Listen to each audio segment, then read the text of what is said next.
Hi guys! This is a day in our life vlog as anak ng isang negosyante. Tara, samahan niyo kami!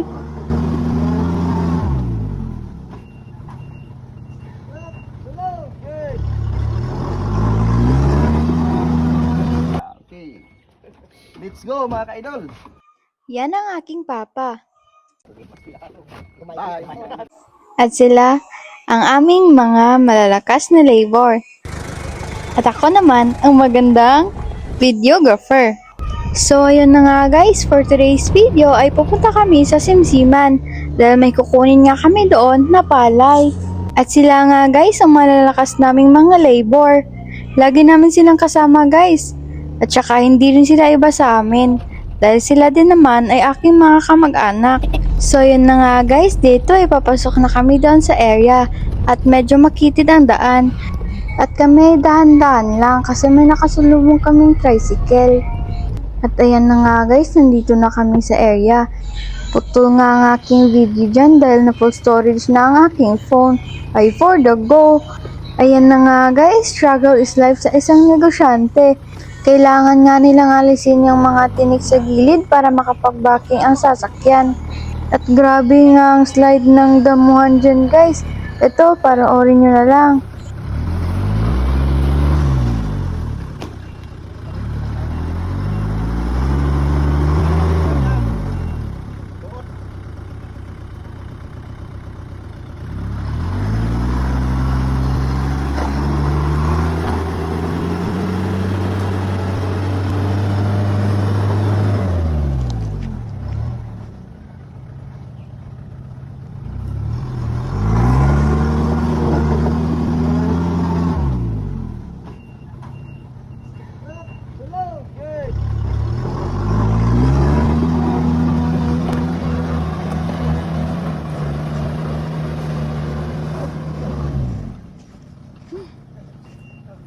Approach manong.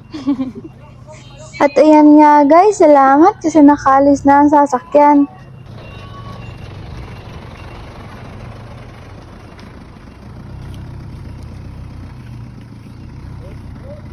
Wow, mga traffic sa oras na po sana ikabot sa area. Ayan guys, umpisa na tayo. Mag-i-skill na tayo ng mga palay. Ay wait, selfie muna. Ayan, video kasi ang init. Red rice, gulog sa red rice ni. Red rice.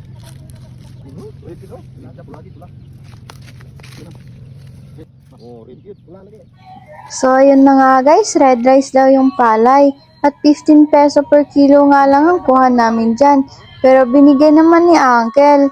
Baka meron din kayong binibentang palay dyan guys ha. Contact us. Yan si Manong Bini. Walang buhok yan guys, pero huwag kayong mag-alala. Malakas yan.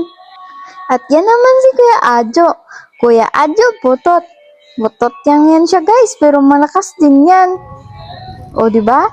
Sabi sa inyo eh, ang lakas-lakas niyan eh. Kahit maikli yan, ay for the go!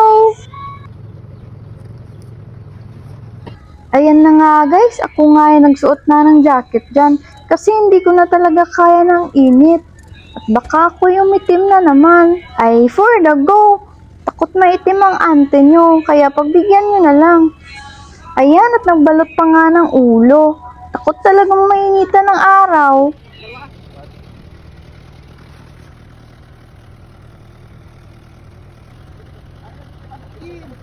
At yan nga si Kuya Tata, ang assistant ni Papa. Maasahan sa lahat ng bagay yan guys. At ang sipag din.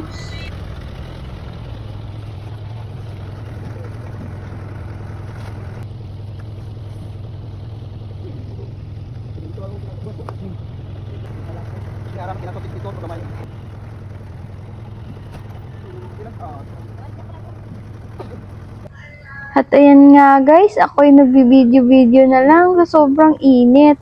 Akala ko nga tapos na, hindi pa pala. Hala, 79. Ibay do si tama. At ayan nga guys, ang taas nga ng kilo ng palay nila.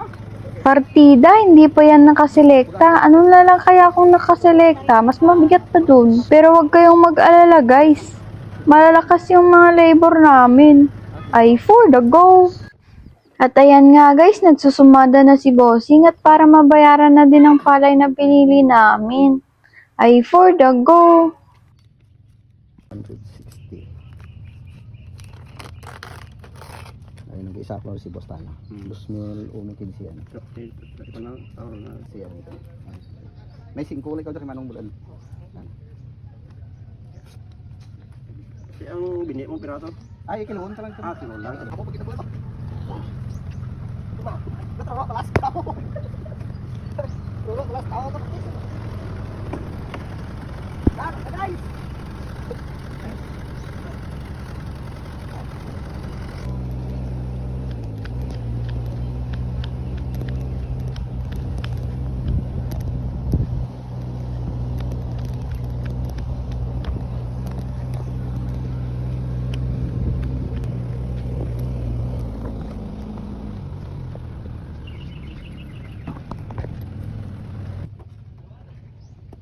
Di kami dam.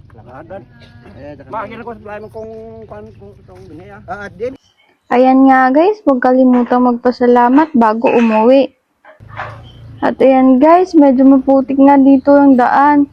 Kaya't kami nag-iingat, baka mastak ang aming sasakyan. Buti na lang malakas si 4GG2. Ay, for the go!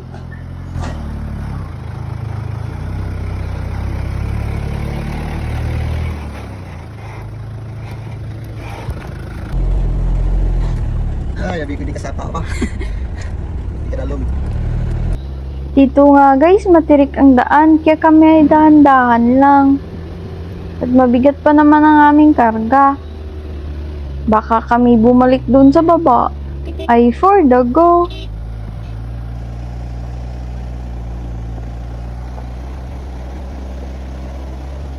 Ayan guys, ang ganda ng view dito. Makikita nyo yan sa baba ng Yuki Peak. Makikita nyo din ang bahay namin dyan guys. Ay, for the go! Ayan nga guys, matirik ang daan dito kaya ako'y bumaba para videohan. Ay, for the vlogger ang person. Ayan nga guys, pumapas mo nga yung video natin kasi wala tayong magandang camera. iPhone lang tayo guys. At pagpasensyahan nyo na nga rin dahil pasayaw-sayaw ang ating video. Dahil nga wala tayong stabilizer. Taste-taste lang muna guys, makakabili din tayo ng ganyan. Ay, for the go! Hingal nga ako dyan guys kasi nga naman ang taas-taas ng aking tinakbo. At baka nga ako'y maiwan ng sasakyan. Ay, for the go! Ay, ganyan talaga ang buhay guys. Kailangan mong magtiyaga para merong nilaga. Sipag na sipag nga akong mag-video ngayon. Ang dami kong nalalaman. Gusto ko nga maging vlogger guys. Sana supportahan nyo ako. Abay, pinagtawanan pa ako. Akala madaling mag-video at magtakbo-takbo. At ayan nga guys, pagdating sa bahay, meron pa silang kinarga. At yan ay kailangan pangdalhin sa rice mill at ipa-dryer. Ang mga palay nga naming nabibili guys ay ginagawa naming bigas at binibenta. Kaya't dito na kayo bumili sa amin ng bigas guys kasi ang aming bigas ay puro at laging bago. Kung gusto nyo nga bumili ng bigas guys, pumunta lamang kayo sa Edit Rice Mill. At pwede din kayong pumunta sa Talipapa Alyoson guys sa Casey and Grants Agri-Product Trading. Hanggang dito na lang ang ating negosyo venture. Sa susunod ulit!